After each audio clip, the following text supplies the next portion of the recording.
ನಿಮಗೆ ಗೊತ್ತಿದೆಯೋ ಇಲ್ವೋ, ಗುಜರಾತ್ನಲ್ಲಿ ಯಾವುದೇ ಜೋಗ್ ಫಾಲ್ಸ್ ಇಲ್ಲ, ಆದ್ರೂ ಅಲ್ಲಿ ಲೋಡ್ ಶೆಡ್ಡಿಂಗ್ ಇಲ್ಲ. ಒಂದೇ ಒಂದು ದಿನಕ್ಕೂ ಅಲ್ಲಿ ಕರೆಂಟ್ ಹೋಗೋದಿಲ್ಲ. ಕರೆಂಟ್ ಹೋಗಿದ್ದೇ ಆದ್ರೆ ಅಲ್ಲಿ ದೊಡ್ಡ ಸುದ್ದಿ ಆಗತ್ತೆ. ಯಾಕೆ ಅನ್ನೋದನ್ನ ನೀವೇ ನೋಡಿ. ಕೈಗಾರಿಕೋದ್ಯಮದಲ್ಲಿ ಕ್ರಾಂತಿ ಗೀತೆ ಹಾಡಿದ ಮೋದಿ, ದೇಶದಲ್ಲೇ ಮೊಟ್ಟ ಮೊದಲ ಬಾರಿಗೆ ವಿಶ್ವ ಬಂಡವಾಳ ಹೂಡಿಕೆದಾರರ ಸಮಾವೇಶವನ್ನ ಆಯೋಜಿಸಿದ್ದ ಗುಜರಾತ್ ಮುಖ್ಯಮಂತ್ರಿ ನರೇಂದ್ರ ಮೋದಿ. ಅದಕ್ಕಾಗಿಯೇ ಮೋದಿ ಚೀನಾ, ರಷ್ಯಾ, ಸಿಂಗಾಪುರ್ ಹೀಗೆ ಅನೇಕ ದೇಶಗಳನ್ನ ಸುತ್ತಿ ಬಂದಿದ್ದಾರೆ. ಅಲ್ಲಿನ ಕೈಗಾರಿಕೋದ್ಯಮಿಗಳನ್ನ ಗುಜರಾತ್ಗೆ ಕರೆ ತಂದಿದ್ದಾರೆ. ಮೋದಿ ಎಷ್ಟು ಬ್ರಿಲಿಯಂಟ್ ಅನ್ನೋದಕ್ಕೆ ಟಾಟಾ ನ್ಯಾನೋ ಘಟಕದ ವಿವಾದವೇ ಸಾಕ್ಷಿ. ಪಶ್ಚಿಮ ಬಂಗಾಳದ ಸಿಂಗೂರಿನಲ್ಲಿ ಟಾಟಾ ನ್ಯಾನೋ ಘಟಕಕ್ಕೆ ಜಾಗ ಸಿಗದೆ ಇದ್ದಾಗ ಮೋದಿ ಜಮೀನು ನೀಡೋಕೆ ಮುಂದೆ ಬಂದ್ರು. ಅಲ್ಲಿಗೆ ಟಾಟಾ ನ್ಯಾನೋ ಘಟಕ ಗುಜರಾತ್ಗೆ ಶಿಫ್ಟ್ ಆಗಿಬಿಡ್ತು. ಗುಜರಾತ್ ಯುವಕರಿಗೆ 800 ರೀತಿಯ ತರಬೇತಿ.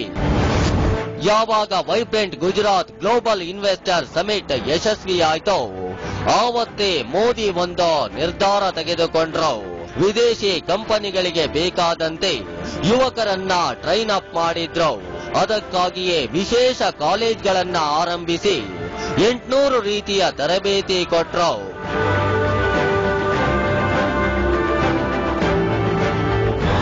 ಗ್ರಾಮೀಣಾಭಿವೃದ್ಧಿಯಲ್ಲಿ ಗುಜರಾತ್ ನಂಬರ್ 1. ಗ್ರಾಮೀಣಾಭಿವೃದ್ಧಿಯಲ್ಲಿ ಗುಜರಾತ್ ದೇಶದಲ್ಲೇ ನಂಬರ್ 1. ಇವತ್ತು ನಮ್ಮ ಬೆಂಗಳೂರಿನಲ್ಲಿ ಸಿಗುವಂತ ಎಲ್ಲಾ ರೀತಿಯ ಸೌಕರ್ಯಗಳು ಗುಜರಾತ್ನ ಹಳ್ಳಿಗಳಲ್ಲಿ ಸಿಗುತ್ತೆ. ಪಾನಿ, ಬಿಜಿಲಿ, ಸಡಕ್ ಅನ್ನೋ ಯೋಜನೆ ದೇಶದಲ್ಲಿ ಪರಿಪೂರ್ಣವಾಗಿ ಜಾರಿಗೆ ಬಂದಿರೋ ಒಂದೇ ರಾಜ್ಯ ಅಂದ್ರೆ ಅದು ಗುಜರಾತ್ ಮಾತ್ರ.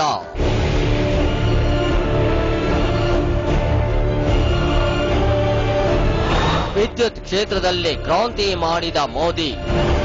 ಗುಜರಾತ್ನಲ್ಲಿ ಜೋಗ ಜಲಪಾತವೂ ಇಲ್ಲ, ಶಿವನ ಸಮುದ್ರವೂ ಇಲ್ಲ. ಆದ್ರೂ ಅಲ್ಲಿ ವಿದ್ಯುತ್ ಕ್ರಾಂತಿ ಮಾಡಿದ್ದಾರೆ ನರೇಂದ್ರ ಮೋದಿ. ಕರ್ನಾಟಕ ರಾಜ್ಯಕ್ಕೂ ಅವರು ವಿದ್ಯುತ್ ಮಾರಾಟ ಮಾಡ್ತಾರೆ. ಅಲ್ಲಿನ ಹಳ್ಳಿಗಳಲ್ಲಿ ವರ್ಷದ 365 ದಿನ 24 ಗಂಟೆ 3 ಫೇಸ್ ಕರೆಂಟ್ ಲಭ್ಯ. ಗುಜರಾತ್ ಜನಕ್ಕೆ ಲೋಡ್ ಶೆಡ್ಡಿಂಗ್ ಅನ್ನೋದೇ ಮರೆತು ಹೋಗಿದೆ. ಮೋದಿ ಅಧಿಕಾರಕ್ಕೆ ಬಂದಾಗ ವಿದ್ಯುತ್ ಕಂಪನಿಗಳು ಪ್ರತಿ ವರ್ಷ 3,400 ಕೋಟಿ ನಷ್ಟ ಅನುಭವಿಸುತ್ತಿದ್ವು. ಈಗ ಅದೇ ಕಂಪನಿಗಳು ವಾರ್ಷಿಕ 700 ಕೋಟಿ ಲಾಭದಲ್ಲಿವೆ.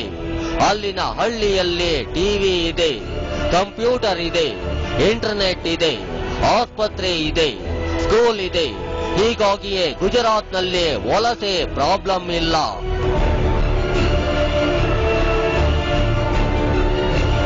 ಗುಜರಾತ್ में नया अनुभव आया.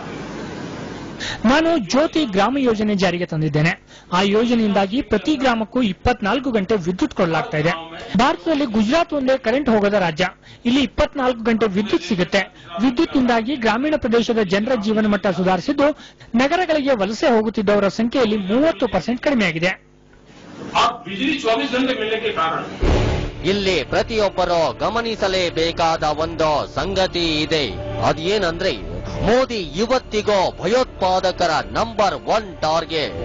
ಆದ್ರೆ ನಿಮ್ಗೆ ಗೊತ್ತಿರಲಿ, ಕಳೆದ 10 ವರ್ಷದಿಂದ ಗುಜರಾತ್ನಲ್ಲಿ ಒಂದೇ ಒಂದು ಬಾಂಬ್ ಬ್ಲಾಸ್ಟ್ ಆಗಿಲ್ಲ. ಅದು ಅಲ್ಲಿನ ಇಂಟೆಲಿಜೆನ್ಸ್ ಹಾಗೂ ಪೊಲೀಸ್ ಇಲಾಖೆಯ ಕಾರ್ಯಕ್ಷಮತೆಗೆ ಹಿಡಿದ ಕನ್ನಡಿ. ಇಷ್ಟೇ ಅಲ್ಲ, ಕರ್ನಾಟಕದ ಕ್ರೈಮ್ ರೇಟ್ಗೆ ಹೋಲಿಸಿಕೊಂಡ್ರೆ ಗುಜರಾತ್ನಲ್ಲಿ ಅರ್ಧಕ್ಕೂ ಕಡಿಮೆ ಕ್ರೈಮ್ ರೇಟ್ ಇದೆ.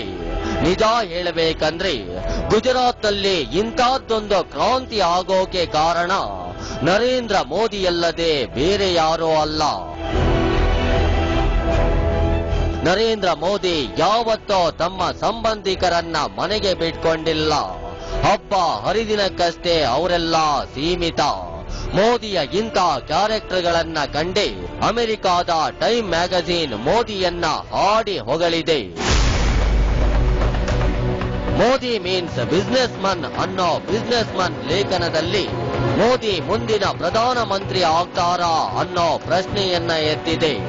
ಅದರ ಜೊತೆಗೆ ಮೋದಿಗೆ ಮದುವೆಯಾಗಿದ್ದು ಪತ್ನಿಗೆ ಕೈ ಕೊಟ್ಟಿದ್ದಾರೆ ಅನ್ನೋ ಸಂಗತಿಯನ್ನು ಅದು ಬಯಲು ಮಾಡಿದೆ.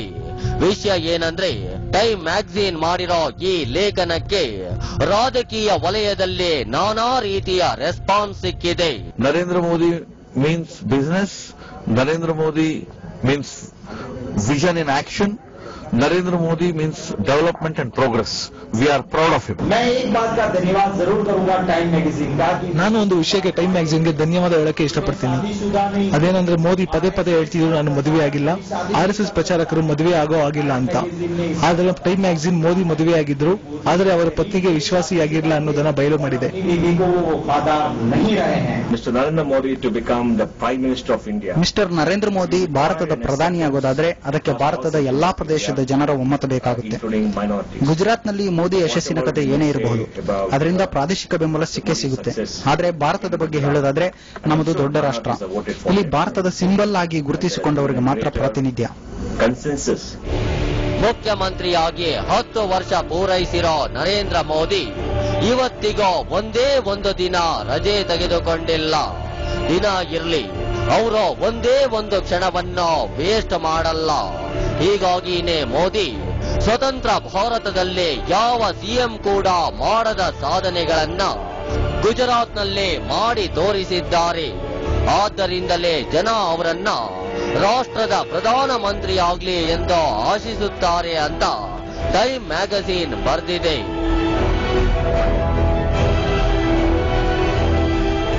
ವಿಷಯ ಏನಂದ್ರೆ, ಇವತ್ತು ಟೈಮ್ ಮ್ಯಾಗಝೀನ್ ವರದಿ ಮಾಡಿರೋದು ಮುಖ್ಯವಲ್ಲ.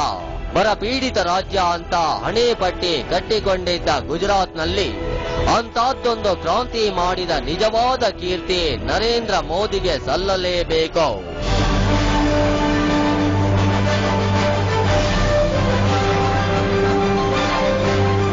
ಇಲ್ಲಿ ನಾವೆಲ್ಲ ಗಮನಿಸಬೇಕಾದ ಒಂದು ಅಂಶ ಏನಂದ್ರೆ, ಗುಜರಾತ್ನಲ್ಲಿ ಕರೆಂಟ್ ಹೋದ್ರೆ ಸುದ್ದಿ, ನಮ್ಮ ರಾಜ್ಯದಲ್ಲಿ ಕರೆಂಟ್ ಕೊಡಿ ಅನ್ನೋದೇ ಸುದ್ದಿ. ಈ ವಿಚಾರವನ್ನ ನೋಡಿದ್ರೆ ಬಿಜೆಪಿ ಪಕ್ಷದವರು ಅನ್ನೋದಕ್ಕಿಂತ ಅವರೊಬ್ಬ ಜನನಾಯಕ, ದೂರದೃಷ್ಟಿ ಇರುವಂತ ರಾಜಕಾರಣಿ, ನಿಜವಾದ ಪೊಲಿಟಿಷಿಯನ್ ಅನ್ನೋ ಮಾತೇ ಸತ್ಯ. ಟೈಮ್ ಮ್ಯಾಗಝೀನ್ ಹೇಳಿರೋ ಪ್ರಕಾರ ಅಕಸ್ಮಾತ್ ನರೇಂದ್ರ ಮೋದಿ ದೇಶದ ಪ್ರಧಾನಿಯಾದ್ರೆ ಭಾರತದಲ್ಲೋ ಮೋದಿ ಮೋಡಿ ಮಾಡಬಹುದೇನೋ. ನೋಡಿದ್ರಲ್ಲ, ಟೈಮ್ ಮ್ಯಾಗಝಿನ್ ನ ಕವರ್ ಪೇಜ್ನಲ್ಲಿ ಮೋದಿ ಕಾಣಿಸಿಕೊಂಡಿರುವುದು ದೊಡ್ಡ ವಿಷಯನಲ್ಲ. ನಮ್ಮ ಭ್ರಷ್ಟ ವ್ಯವಸ್ಥೆಯಲ್ಲಿ ಮೋದಿ ಅಂತ ಅಭಿವೃದ್ಧಿ ಪರ ಲೀಡರ್ ಒಬ್ರು ಇದಾರಲ್ಲ ಅನ್ನೋದೇ ಸಮಾಧಾನದ ಸಂಗತಿ. ಇದೇ ಹೊತ್ತಿನ ವಿಶೇಷ. ನಿರಂತರ ಸುದ್ದಿಗಾಗಿ ನೋಡ್ತಾ ಇರಿ TV9.